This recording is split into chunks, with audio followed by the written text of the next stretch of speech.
Hello and welcome to NCBA's Cattleman to Cattleman. I'm Kevin Ochsner. Thanks for joining us.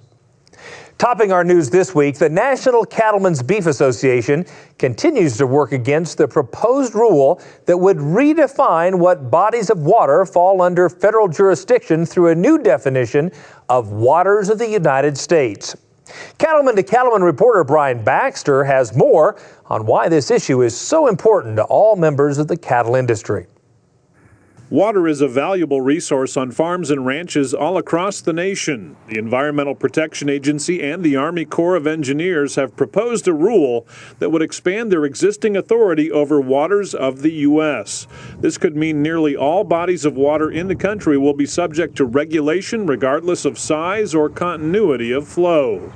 Folks are very concerned about all the different proposals that keep coming out of EPA and the continuous over-regulation that we're faced with from our federal government at this point in time. And it seems like every tool and every advantage that cattle producers, farmers, and ranchers have, somebody's trying to take it away from them. This is definitely one of the biggest threats that we have seen to animal agriculture and to everybody who's in land management business in years.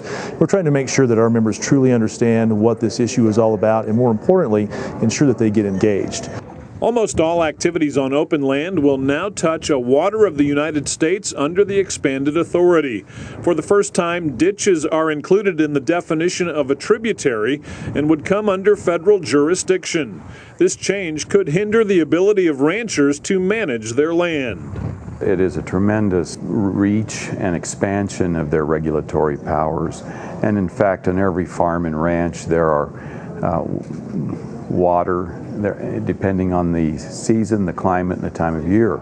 What that means is if you have a dry ditch that's now a tributary under this proposed rule, you're going to be restricted from spraying chemicals near that, possibly grazing cattle near it, or any activity that impacts that water could now be a violation of the Clean Water Act and subjecting you to fines of $37,500 per day, or needing to get a Section 404 or a Section 402 permit under the Clean Water Act, both of which, of course, take a lot of time and a lot of money. I think this rule would affect just about every farmer and rancher, landowner, land operator in the United States as we read it.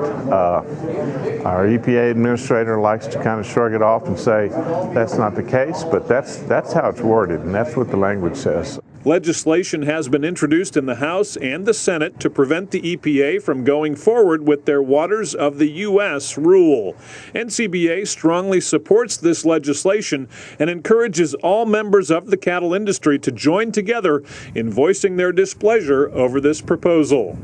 Right now it's a proposed rule and it's open up for comments from any American, and we are encouraging all of our members to jump in and submit comments to EPA. It's important that EPA really hear from the grassroots producers. We have a goal of soliciting at least 10,000 comments from around the country from our members and non-members if they'd like, and there's a link that they can go to make a comment.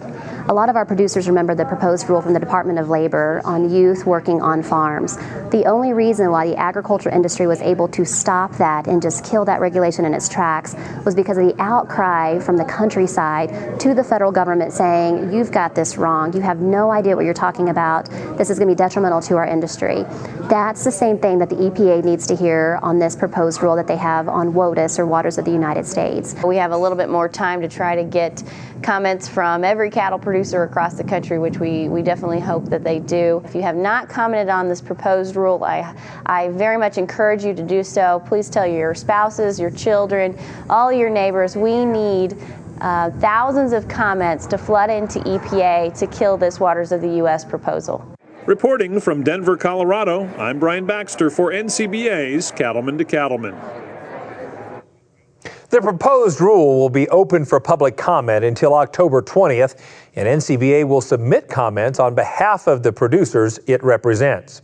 In addition, NCBA's goal is to get at least 10,000 comments calling for EPA to ditch the rule. Submitting your comments is easy to do. Just go to the website beefusa.org. There's a link there to submit your comments on the proposed rule. And at the Cattle Industry Summer Conference last month in Denver, we heard from cattlemen and women about their concerns regarding the waters of the U.S. issue. We asked producers to share their views on this proposed rule from EPA, and here's what they said. Very scary. You know, we don't need somebody causing us problems on a day-to-day basis. You know, we're going to try to do things right and not do any polluting or not cause any problems, but we don't need anybody breathing down our necks day to day. But the waters of the U.S. issue with EPA is obviously a big one. For our own operation, I mean, that could mean that we've got water around, we've got irrigation ponds, we've got stock water ponds, we got water troughs on our operation, and all of those could fall under the regulation of EPA. And currently, those are outside of the EPA regulations. So, and we deal with the EPA on a regular basis, and to add one more layer of complexity is over and above where we need to be. I think it's an overreach on the part of the Environmental Protection Agency. I think their excuse for this is to clarify a couple of Supreme Court cases that I'm very familiar with. I think it will confuse the people out in the country. It'll make regulation much more difficult to comply with.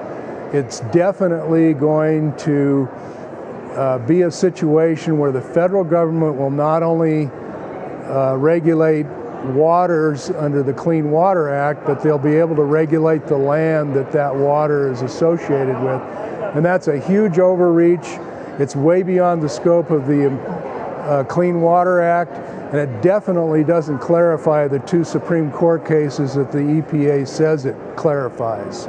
It's a scary thing. You know, we've been doing the same things. We like to improve. We like to do everything right in our operation. But if they can just make a big blanket rule change, that would be hard on our operation and our family situation. But, you know, we try to work around everything we can to be profitable and do what's best for the environment. To keep up on issues of concern to all cattlemen and women, why not join NCBA? There are valuable incentives and special member-only discounts available. You can find out more by calling 1-866-USA-BEEF or visiting the website beefusa.org.